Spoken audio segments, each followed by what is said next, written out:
पहलगाम हमले के 12 दिन बीत जा चुके हैं, लेकिन पूरा देश ना वो हमला भूला है और ना ही बदले की आग ठंडी पड़ी है। पूरा भारत एक आवाज में कह रहा है कि पाकिस्तान से बदला लो। देश की आवाज से आवाज मिलाते हुए प्रधानमंत्री नरेंद्र मोदी ने आज एक बार फिर दोहराया कि भारत पहलगाम हमले का निर्णायक बदला लेगा।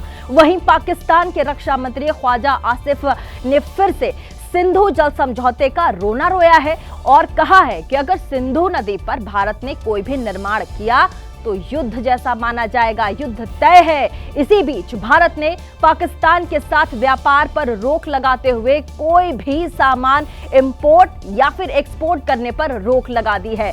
उधर पाकिस्तान के फौजी सीमा पर एक टेरर कैंप में आतंकियों को हथियार चलाने की ट्रेनिंग भी देते नजर आए। देखिए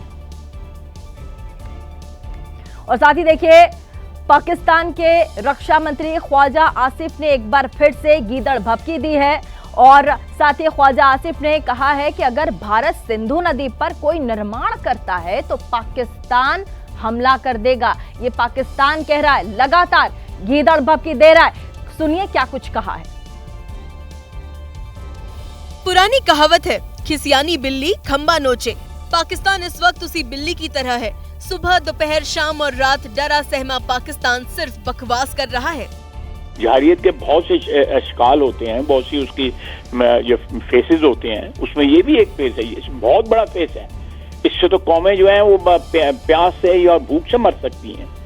तो ये अगर उन्होंने इस किस्म का अटेम्प्ट भी किया को आर्किटेक्चरल, तो स्ट्रक्चर को पाकिस्तान जो है डिस्ट्रॉय करेगा। पिछले कई दिनों से डरे सहमे ख्वाजा आसिफ पाकिस्तान से लेकर विदेशी चैनलों पर इसी तरह की उलझुल बातें कर रहे हैं। माना जा सकता है कि सामने खतरा हो तो अच्छों का दिमाग भी काम करना बंद कर देता है। और देखिए, एक बात तो यहाँ तय है कि हमले के डर से पाकिस्तानी हुक्मरानों का दिमाग अभी फिलहाल ठीक से काम नहीं कर रहा है। और साथ ही ख्वाजा आसिफ एक और सिंधु पर गीदड़ भभकी दे रहे हैं तो दूसरी ओर भारतीय वायुसेना की ताकत पर सवाल भी उठा रहे हैं। हकीकत ये है कि ख्वाजा आसिफ जैसे नेताओं के बयान को उन्हीं के मुल्क के लोग गंभीरता से नहीं ले रहे हैं। कल यूपी के शाहजहांपुर में गंगा एक्सप्रेसवे पर भारतीय वायुसेना ने अपना दम दिखाया तो पाकिस्तान की बोलती बंद हो गई। रक्षा मंत्री ख्वाजा आसिफ से जब राफेल से जुड़ा सवाल हुआ तो वो बौखला गए और राफेल के बारे में अंट शंट बकने लगे। हमारी टेक्नोलॉजी के हिसाब से जो है, हम अल्लाह के फजल से बिल्कुल we are very well equipped. और राफेल हो या राफेल का मामा हो, वो we will take care of it, इंशाल्लाह ताला we will take care of it. Khawaja Asif बोलने को तो बोल गए, लेकिन पाकिस्तानी वायुसेना की हकीकत वो भी जानते हैं। इस बीच पाकिस्तानी पीएम शहबाज शरीफ के सलाहकार राणा सनाउल्लाह हमला होने पर जवाबी कार्रवाई की अलग ही धमकी देने लगे। ठीक है, अगर ऐसा ही है तो फिर हमारे पास तो खोने के लिए बहुत कम है और इंडिया के पास तो फिर बहुत कुछ है खोने के लिए। चीन और अमेरिका की खैरात पर पलने वाला पाकिस्तान इतना डर गया है कि उसके नेता एक के बाद एक गीदड़ भभकी देते फिर रहे हैं। और जब पाकिस्तान ने भारत की तरफ आंख उठाई है तब भारत ने उसे कभी ना भूलने वाला जख्म दिया है। 1965 की लड़ाई हो या फिर 1971 का बांग्लादेश युद्ध हो या फिर 1999 का करगिल युद्ध हो, आपको याद होगा हर बार पाकिस्तान भारतीय फौज के हाथों पिटा है। पुलवामा में आतंकी हमले के बाद भारत की एयर स्ट्राइक पाकिस्तान अभी भूला तक नहीं है और उसे पहलगाम हमले के बाद भारत की अगली स्ट्राइक का डर सताने लगा है। वैसे भारत इस बार पाकिस्तान से बड़ा बदला लेने की योजना पर काम कर रहा है, जिसकी शुरुआत हो चुकी है और इस बार भारत पाकिस्तान को इस कदर तोड़ देगा कि वो फिर सर नहीं उठा पाएगा। आज हम आपको बताएंगे कि भारत की 10 स्ट्राइक जो पहलगाम हमले के बाद भारत कर चुका है। 22 अप्रैल को पाकिस्तानी आतंकियों ने पहलगाम की बैसरन घाटी में 26 निहत्थे भारतीयों की जान ली थी और साथ ही 23 अप्रैल को भारत ने पहली स्ट्राइक की है। भारत ने पाकिस्तान के साथ सिंधु जल समझौते को निलंबित कर दिया और साथ ही सार्क वीजा के तहत पाकिस्तानियों की यात्रा पर रोक लगा दी है। पहले से जारी वीजा रद्द कर दिए गए। पाकिस्तानी नागरिकों को तुरंत भारत छोड़ने को कह दिया गया। साथ ही आपको यहां बता दें, 24 अप्रैल को पाकिस्तान ने पाकिस्तानी सरकार के आधिकारिक एक्स अकाउंट को बंद भी भारत ने कर दिया है। 28 अप्रैल को भारत ने भड़काऊ और भ्रामक खबरें दिखाने के आरोप में 16 पाकिस्तानी यूट्यूब चैनल्स पर भी बैन कर दिया था। आपको याद होगा 29 अप्रैल को सोशल मीडिया पर भारत के खिलाफ जहर उगलने वाले पाकिस्तानी कलाकारों के सोशल मीडिया अकाउंट पर बैन लगा दिया गया, रोक लगा दी गई।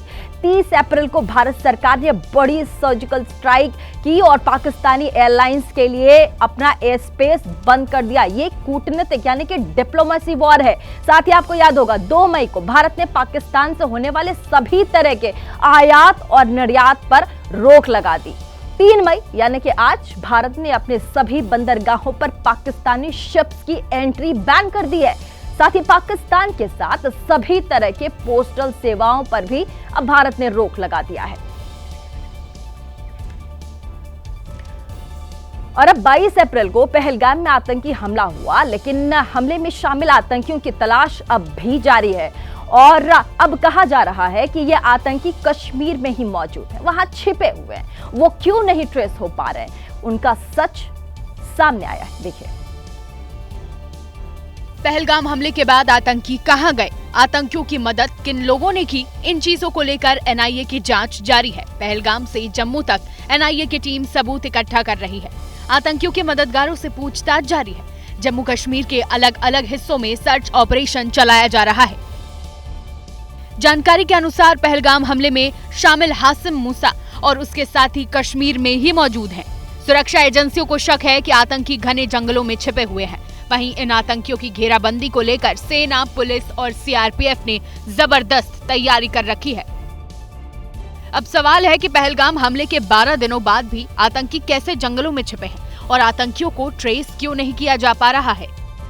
जानकारी के मुताबिक आतंकी यूरोप्रे अल्पाइन क्वेस्ट ऐप का इस्तेमाल कर रहे हैं। इस ऐप का इस्तेमाल बिना इंटरनेट और जीपीएस से किया जा सकता है। शक है कि आतंकी चीनी मिलिट्री कम्युनिकेशन डिवाइस का इस्तेमाल कर रहे हैं। जानकारी है कि ये डिवाइस पहले चीनी सेना ने आईएसआई को दी और उसके बाद आईएसआई ने इसे आतंकियों तक पहुंचाया।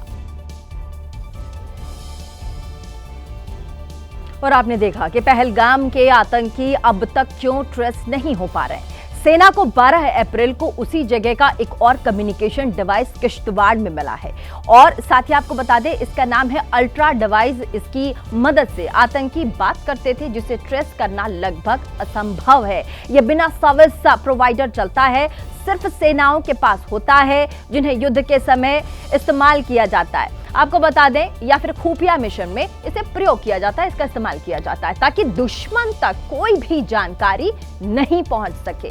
हालांकि अब इसका इस्तेमाल बंद हो चुका है, लेकिन आतंकियों के पास ये डिवाइस मिलता रहा है। माना यह जा रहा है कि आतंकियों तक ये फोन आईएसआई ने पहुंचाया होगा, जिसे चीन पहले आईएसआई के लिए बनाता था।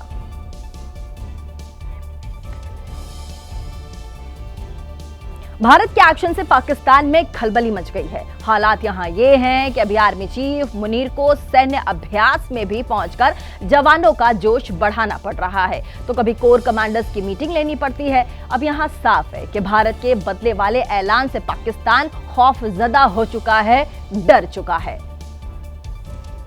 ये 2 तस्वीरें बताने के लिए काफी है कि भारत के एक्शन से पाकिस्तान किस कदर टेंशन में दिख रहा है।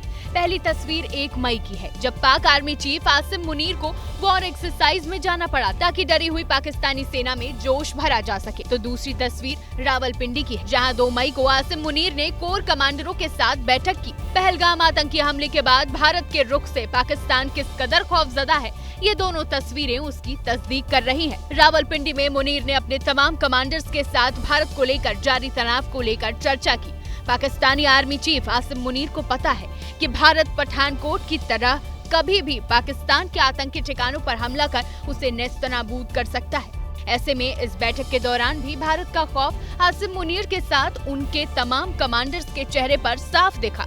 बैठक में यह भी दावा किया गया कि पाकिस्तानी आर्मी किसी से कमजोर नहीं है। हालांकि पूरी दुनिया जानती है भारत अगर हमला करेगा तो पाकिस्तान का हश्र क्या होने वाला है। भारत की दहशत का आलम यह है कि पाकिस्तानी सेना के अफसर पहले ही अपने परिवार के लोगों को अभी से विदेश भेजने लगे हैं। रावलपिंडी में हुई बैठक में पाक सेना अफसरों की बॉडी लैंग्वेज भी यही दिखा रही है कि उन्हें हर पल भारत के हमले का डर सता रहा है। और पाकिस्तान आतंकियों का पनाहगार है, पालनहार है और इस बात को पाकिस्तान ने दुनिया के सामने स्वीकार कर लिया है, मान लिया है। लेकिन आतंकियों को ट्रेनिंग कहां देता है और कहां से घुसपैठ कराता है, उन ठिकानों का पर्दाफाश अब हो चुका है। पीओके में पाकिस्तानी सेना और आईएसआई की सरपरस्ती में पाक फौज आतंकियों की ट्रेनिंग देती है। इसके बारे में सब जानते हैं, लेकिन बहुत से ठिकानों की जानकारी अब सामने आई है। किसी को शक न हो इसलिए पाकिस्तानी सेना की चौकियों के पास आतंकियों के कैंप बनाए गए हैं। यानी पाकिस्तानी सेना अपनी चौकियों में आतंकियों को पनाह देती है।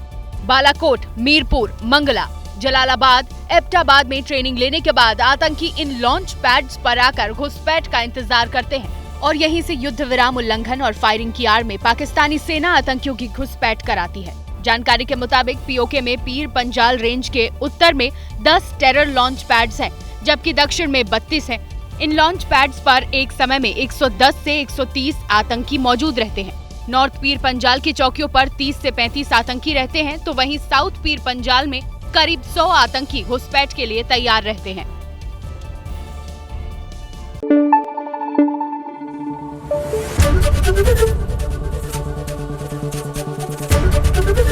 एबीपी न्यूज आपको रखे आगे।